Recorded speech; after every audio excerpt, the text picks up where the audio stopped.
speaking of international travel, what is happening with the war in Iran?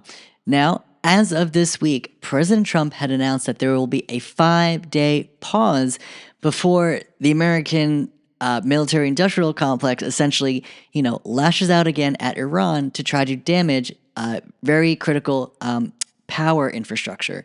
So essentially what's been happening as of this point, in case you haven't yet, make sure to subscribe on Apple Podcasts, Spotify, and YouTube. And if you're watching on YouTube, make sure to give us a like, share your feedback with a comment, and we'll get back to you as soon as we can. Now, back to the show. We're almost a month into this new war, where we've spent well over $12 billion with this senseless, needless, forever war. And in this case, President Trump is really trying to exert pressure for Iran to open the Strait of Hormuz. Now, basically, he's giving this 5-day pause after apparently some productive negotiations where I believe ABC News actually questioned him and said, who were these communications with? And Trump had shared, it's with, one of their greatest leaders, well-respected leader, and someone who is in, a great position.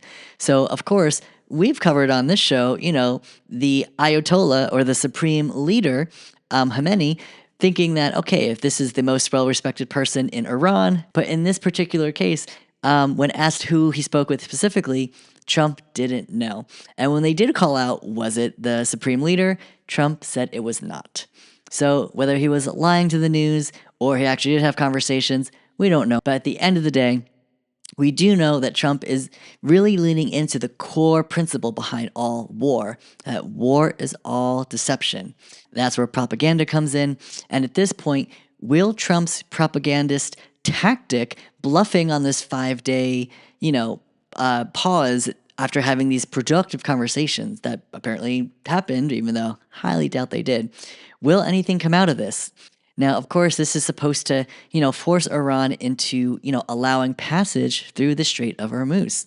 Now, for those who don't know, it's a 21-mile wide area between Iran and the other part of the Middle East, where about 20 to 25% of the world's oil supply goes right through that area, the Strait of Hormuz. So you can imagine that it's super critical to get the world's energy in and out of this fairly narrow passage, 21 miles, right? But we also know that this is actually where a good chunk of oil for Asia, specifically China and Japan, rely on this oil. So the fact that Iran was able to shut this down, not only through their own, let's say, military strategy, but also using drones and mines that are floating in the water, they mean business. So this is how they are exerting pressure on the United States and Israel, not directly, but this will then anger, their own allies like China and Russia in order to exert that kind of tension, right? Exacerbate it between, the US and China, which we definitely do not want. This is something that will have to be monitored very closely. And as much as President Trump is, he's getting into this, he's really poking the bee's nest by even, attacking Iran in the first place on behalf of Israel. So we know that it's technically not World War III, but it has the potential and it is awful. So not only do we know that the Strait of Hormuz is obviously controlling the energy supply with like a fifth of the world's oil energy supply, right? But we also know that this is where AI can actually become very critical in how this plays out with the war, but also energy supply. So artificial intelligence. We know right now that there are technological advances that we have never seen used in military power in this sort of way, where we know that with AI capabilities, with OpenAI, who just signed a contract with the Trump administration, are looking to really, increase their efficiency. But for what? It's to become more violent and, pretty much hurt more people on a massive scale at a fraction of the cost while using, less energy and money and resources to do so. So we know already from a military standpoint, AI is really changing the playing field and how, these wars exert pressure and really harm each other. But when you think about now the Strait of Hormuz, with the blocking that oil, we know that right now major superpowers are competing to gain as much information and as much power through technology, specifically AI, to then essentially control not only data, but how countries and economies operate. So we know that these AI data centers, right, that generate the power for AI, they are using so much oil, right, and natural gas. Now, mind you, a fifth of the world's oil, but also LNG, liquefied natural gas. The world relies heavily on these two resources, and that is going through the Strait of Hormuz.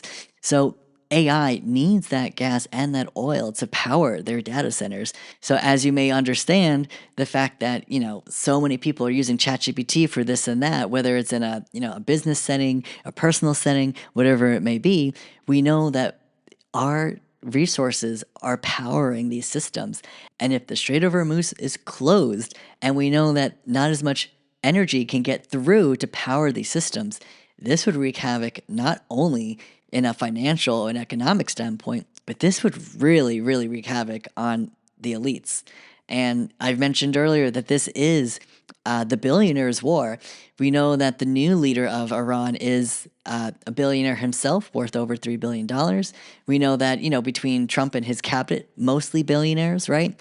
So the fact that there are so many financial investments, not only in war, but also with the resources that power the systems that now Iran is now blocking through the Strait of Hormuz, this is going to be big. So we really seriously need Trump to get it together. Whoever in that administration can really find some sort of diplomatic solution. Now, I know that seems like a very pie in the sky thing because if you really think about this, the actions of Israel and the United States on February 28th, that has changed the world forever. No matter how big or small you think this conflict is, we know that those actions have just caused irrevocable damage and just really harmed and dampered the relationships between, the West and the East. And this is really not good to what's to come. And the fact that, the United States government has taken out many powerful leaders in Iran's government, this does not bode well for future relations. And you can only imagine what's to come in, generations from here on after. So I really do hope that there is a permanent ceasefire or some sort of just, end to this where the conflict stops and we can really go back to business as usual, just so that there are no more lives lost. People can actually have a sigh of relief and not having to feel this extra stress and anxiety with international conflict, especially with such a volatile region where we know the United States has not had good history there. So we need to really, really, reassess our foreign policy and, really untangle our investments from trying to, exacerbate and push for it. Well, think about this. When you see like the new political betting markets like Kalshi and Polymarket, there are bets on those platforms, which I strongly discourage from anyone using. Please do not, because there are bets on there betting that there will be a nuclear bomb dropped by the end of the year. People are actually betting on that.